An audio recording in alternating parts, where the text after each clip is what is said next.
This is our Do-It's open station, Do-It's Alice. It's been a real good one. But I wanted to touch on the Hesston Agco video the other day. As everybody knows, I love Hesston and Agco, but nobody said anything to me about the video from, I'm friends with some of the reps on Facebook, and I don't expect them to. But the whole deal with that is I've talked to several people about their equipment, and I push anything I like. If I see somebody saying, "Oh, I'm having this issue with this brand," I'll say, "Well, why don't you go look at your Massey or Agco product? And they got some good stuff over there. You can go look at it. It's like our Klaus stuff. I've sold several Klaus round rollers since I've gotten mine because I showed them to people and bragged about them. And Klaus actually did something that really surprised me. They sent me forms in the mail to fill out of reviews of their equipment and how many hours I had on them, how much hay I had through them, and stuff, and wanted my feedback. And I've never had that from a company before. And the whole deal with the Hesston thing is there's a lot of stuff that they really need to improve on with their stuff. I feel like they could do a lot better because I know I have some of their other equipment that is really good, and some of their stuff they just need to work on, especially their round roller part. All their balers are good except for their round rollers, in my opinion. And not to say that 2900 series is a bad baler or the 1700, but I feel like there's a lot of major improvements that could really put that baler to another level. And if there's any Agco guys watching this and y'all are a little upset about it, I invite y'all to bring one of those 2900 series balers out to my farm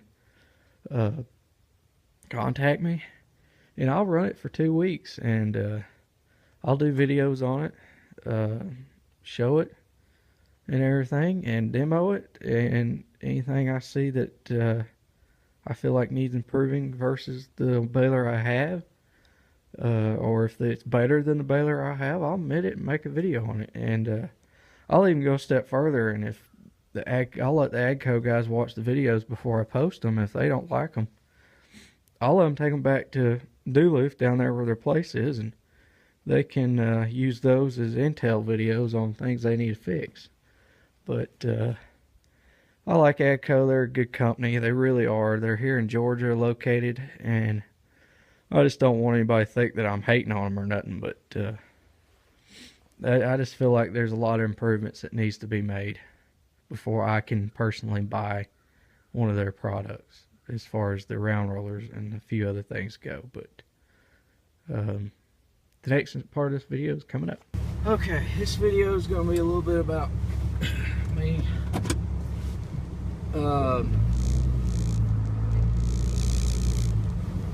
I farmed my whole life. I grew up farming. I farmed with my dad and my grandpa, and I have a sister. She does not want anything to do with farming or nothing. She doesn't want anything to do with it. She just doesn't care anything about it.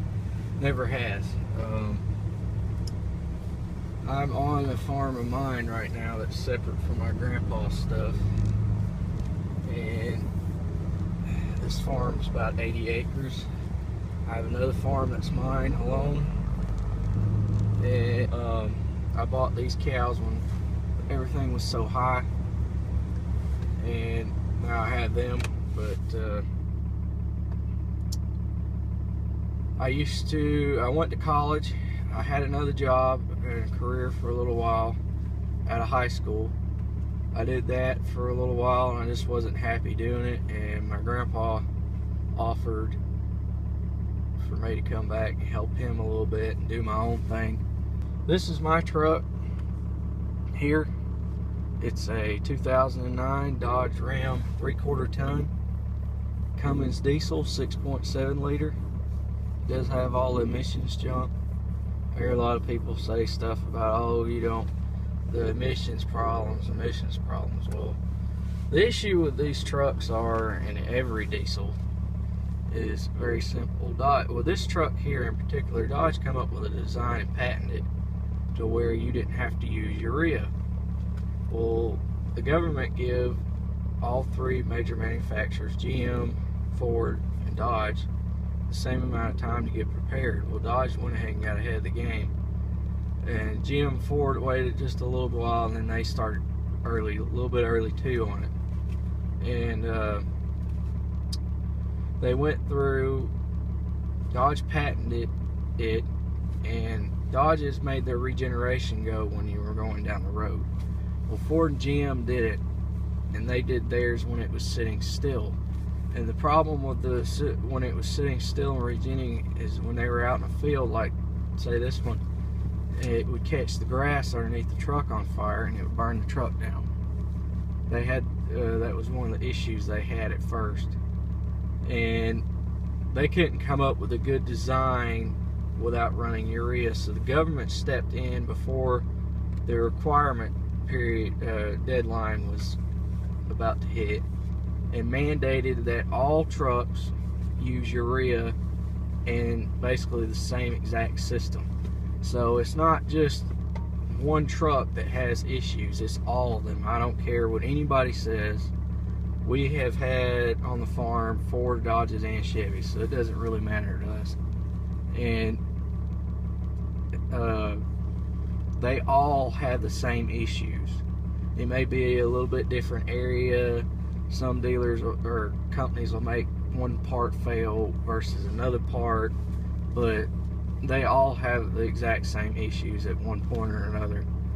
It's just a crappy system on these things. It just sucks the way the EPA's made the US or made the car companies do this. The little secret about diesels that nobody knows is a diesel engine is the cleanest and most efficient engine there is.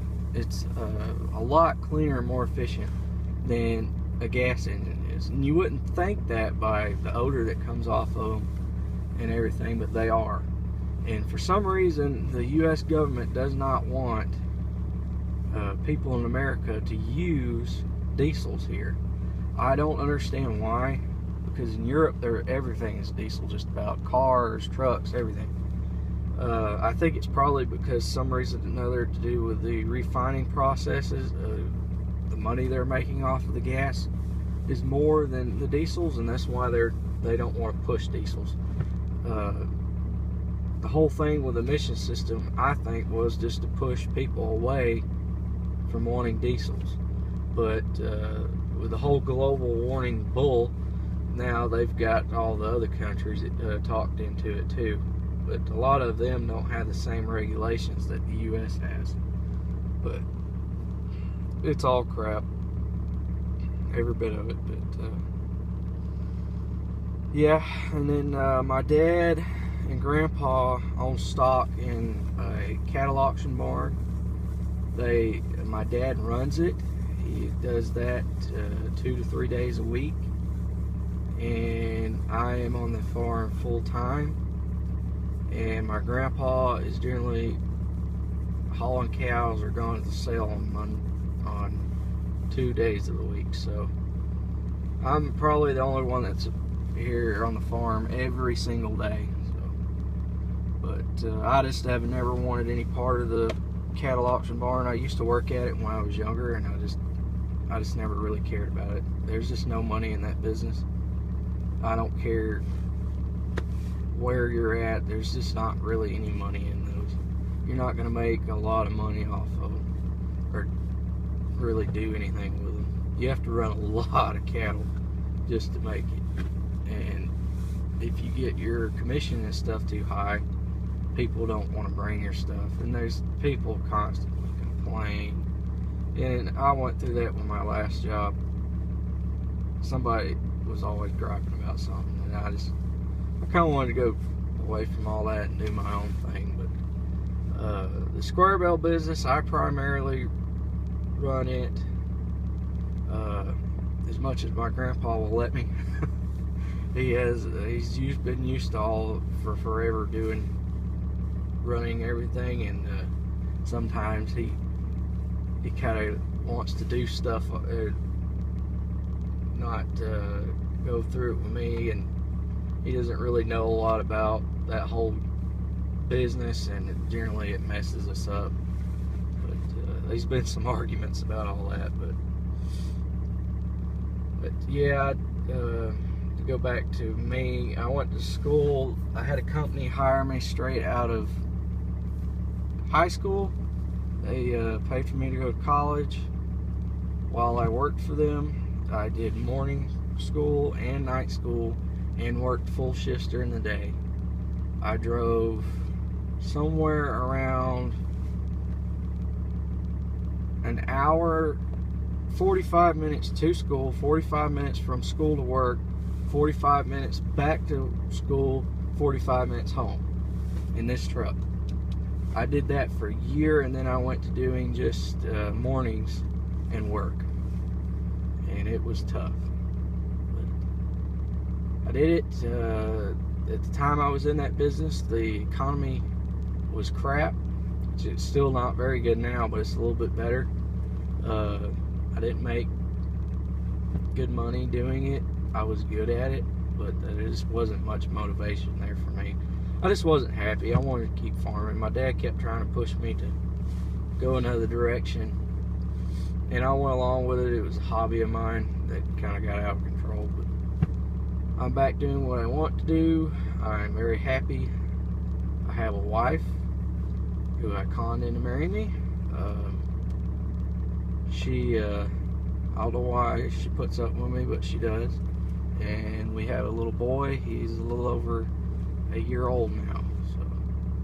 And he's hopefully going to be the next generation of farming. My family has farmed as long as we know. There's always been somebody in our family farming back through my family's dad's side. My mother's side, my grandpa farmed. He was very large in the hay business. He was probably one of the largest in North Georgia, and him and my grandmother and my aunt and uncle and my mom all did that, and they had some hands that worked for them. They did small square bales, and they had hay binds and stack wagons and all kinds of stuff. And he died right before I was born in '89, I want to say. I was born in '90. I'm 20. I'll be 27 in April. So he died before I ever got to meet him, and everything was sold not long after that. They all got out of it and went into other forms of work. But that's about me. I'm gonna show you Curly, my bull. Get him to move. These are primarily Charolais cows. I've got a Hereford bull who's Curly. Is what I nicknamed him because he's got curls. But he is a good bull. He is registered Hereford. He came from our neighbor's place over there next to us, and he gets really good calves. Let's see if we can find some of those calves. You get some good calves. I mean, there's some of them. Some of these cows are a little bit older. I'm going through the herd slowly and replacing some of them, but there's a big heifer from him. But yeah, he gets pretty good calves, and I've had a real good look at him. I'd tell you all his calving weights and everything, but I ain't got my papers with me. But thank y'all for watching. Please comment, rate, and subscribe.